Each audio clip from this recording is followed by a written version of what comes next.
Kisah tentang Ashabul Kahfi menjadi sebuah kisah yang terkenal dalam kepercayaan agama Abrahamik utama. Kisah ini memiliki akhir cerita yang terputus, di mana lokasi keberadaan gua legendaris itu sempat hilang keberadaannya dan tak pernah lagi ditemukan oleh siapapun selama lebih dari ribuan tahun. Bahkan kisah tentang Ashabul Kahfi ini sempat menjadi bahan perbincangan hangat dari generasi ke generasi. Ada beberapa orang yang akhirnya menganggap kisah ini sebagai kisah mitos karena tidak ditemukan satupun bukti arkeologi. Namun pada tahun 1963, ada seorang arkeolog Yordania yang berhasil menemukan keberadaan gua Ashabul Kahfi itu. Di dalam gua tersebut ditemukan banyak bukti yang cocok dengan apa yang diceritakan dalam Al-Quran surat Al-Kahfi, yang mengisyaratkan tentang 7 pemuda yang tertidur dalam sebuah gua selama 309 tahun. Dan inilah fakta-fakta penemuan gua legendaris tersebut.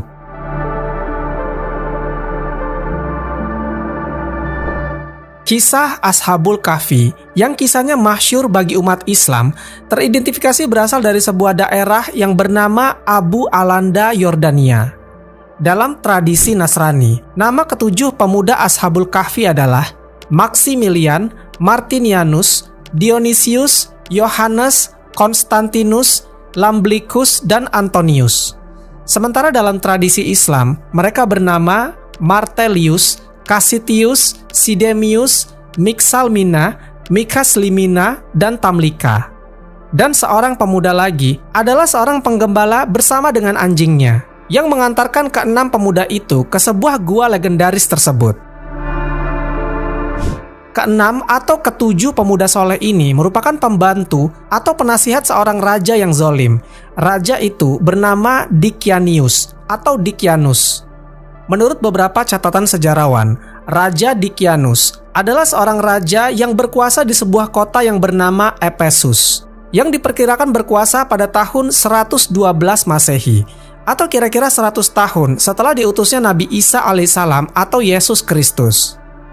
Dalam cerita Ashabul Kahfi diceritakan bahwa Dikianius akan menghukum mati barang siapa yang tidak sejalan dengan kemauannya. Itulah sebabnya 6 atau 7 pemuda soleh itu melarikan diri dari jangkauan sang raja. Menurut ahli sejarah Muslim, Raja Dikianius merujuk pada satu sosok yang bernama Decius, atau nama lengkapnya Messius Contius Decius. Decius ini adalah seorang mantan tentara Romawi yang kemudian menjadi seorang kaisar pada abad ke-3 Masehi. Decius adalah kaisar yang sangat kejam dan juga sebagai penyembah berhala, di mana pada masa itu kepercayaan masyarakatnya terbagi menjadi 2. Ada yang menyembah Tuhan yang tidak terlihat atau Hanif, agama yang lurus. Ada juga yang menyembah dewa-dewa yang disimbolkan menjadi patung atau bisa dikatakan penyembah berhala. Atas dasar catatan sejarah para kaisar Romawi inilah, seorang arkeolog yang bernama Rafiq Wafa Ad-Dujani menemukan letak gua misterius Ashabul Kahfi. Gua itu terletak di daerah yang bernama Ar-Rahib, Yordania, dan diketemukan pada tahun 1963. Ad-Dujani sangat yakin bahwa gua itulah yang dulu digunakan pemuda Ashabul Kahfi untuk bersembunyi setelah berhasil melarikan diri menyelamatkan agama dan iman mereka dari ancaman Raja Dikianius. Di dalam gua tersebut ditemukan adanya 8 buah kuburan kuno.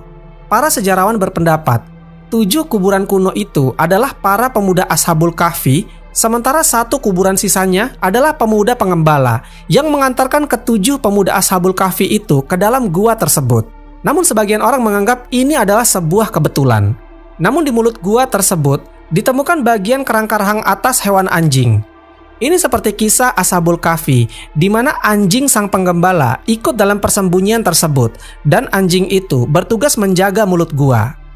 Di dalam Al-Quran, Allah Subhanahu wa Ta'ala menjelaskan, nanti ada orang yang akan mengatakan jumlah mereka adalah 3 orang, yang keempat adalah anjingnya. Dan yang lainnya mengatakan jumlah mereka adalah 5 orang, yang keenam adalah anjingnya. Sebagian terkaan terhadap barang yang goib, dan yang lain lagi mengatakan jumlah mereka 7 orang, yang kedelapan adalah anjingnya. Katakanlah, Tuhanku lebih mengetahui jumlah mereka. Tidak ada orang yang mengetahui bilangan mereka kecuali sedikit. Karena itu, janganlah kamu bertengkar tentang hal mereka. kecuali pertengkaran lahir saja, dan jangan kamu menanyakan tentang mereka kepada seorang pun di antara mereka. Al-Quran Surat Al-Kahfi ayat ke-22.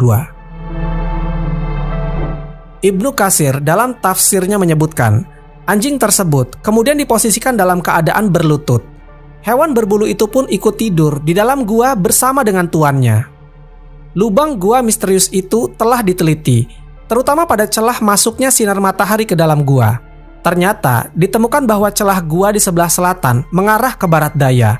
Maka ketika seseorang berdiri di dalam gua di waktu sore, posisi sinar matahari bergerak ke arah kanan dan menyorot orang yang sedang berdiri, serta memberi ruang untuk melihat ke arah pemandangan luar gua. Pada waktu siang hari, sinar matahari tidak masuk ke gua itu. Sedangkan pada waktu matahari terbenam, sinar matahari sedikit dan sesaat memasuki gua. Apa yang ditemukan oleh para peneliti terhadap gua ini sama persis dengan apa yang dijelaskan jauh-jauh hari dalam Al-Quran. Allah Subhanahu wa Ta'ala berfirman, "Dan kamu akan melihat matahari ketika terbit, condong dari gua mereka ke sebelah kanan. Dan bila matahari terbenam menjauhi mereka ke sebelah kiri, sedang mereka berada di dalam tempat yang luas dalam gua itu adalah sebagian dari tanda-tanda kebesaran Allah. Barang siapa yang diberi petunjuk oleh Allah, maka dialah yang mendapat petunjuk. Dan barang siapa yang disesatkannya, maka kamu tidak akan mendapatkan seorang pemimpin pun yang dapat memberi petunjuk kepadanya." Al-Quran Surat Al-Kahfi ayat ke-17.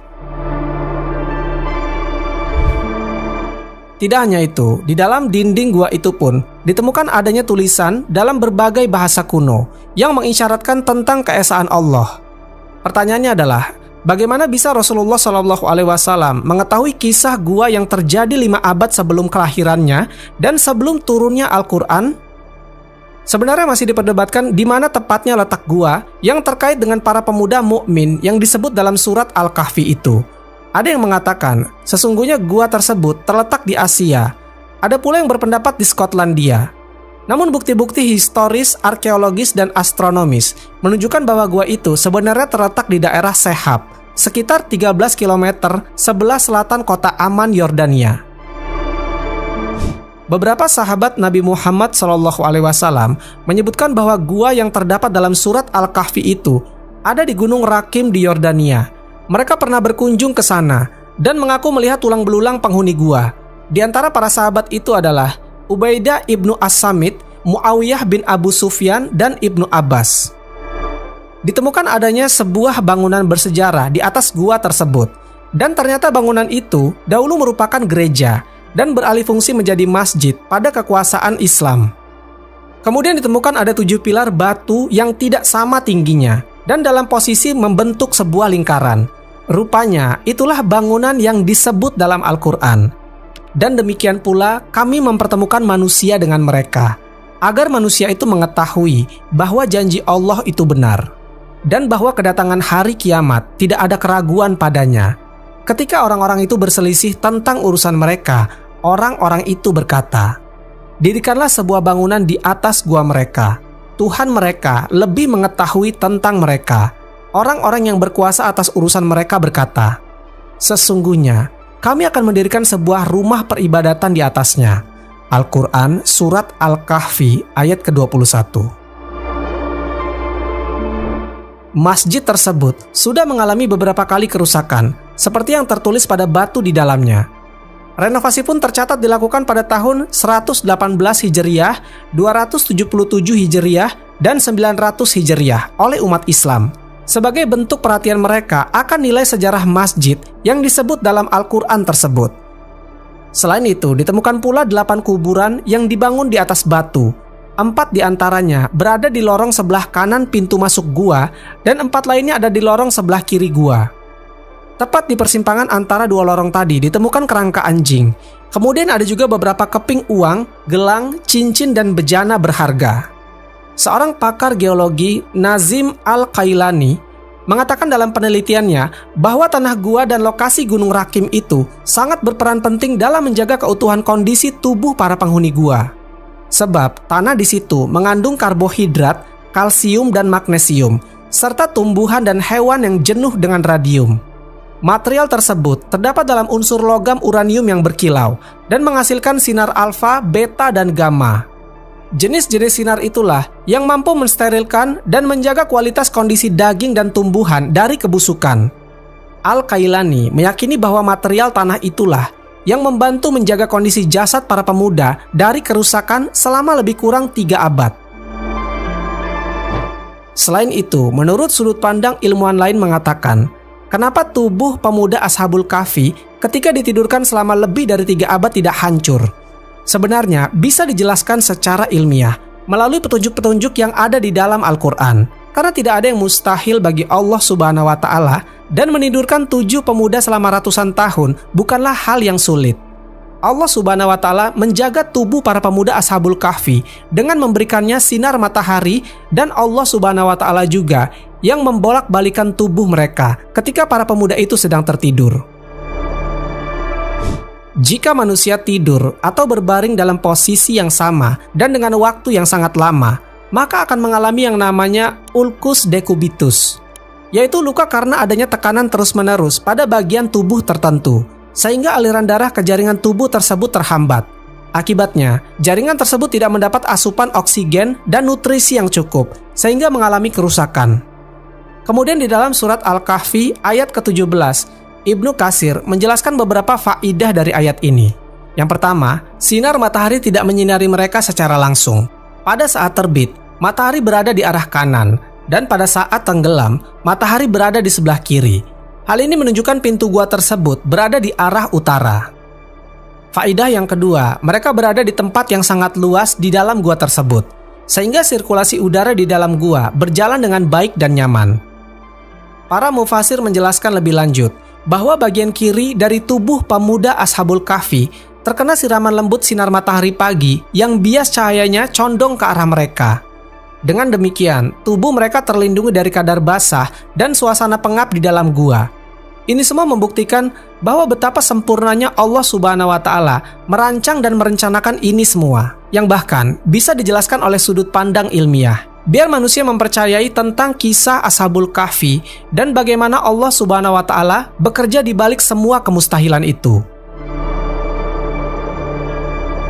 Sebagaimana yang telah banyak kita ketahui, secara medis, kita dianjurkan berjemur beberapa saat itu untuk merasakan hangatnya matahari pagi, dengan tujuan agar sinar ultraviolet mengenai tubuh kita.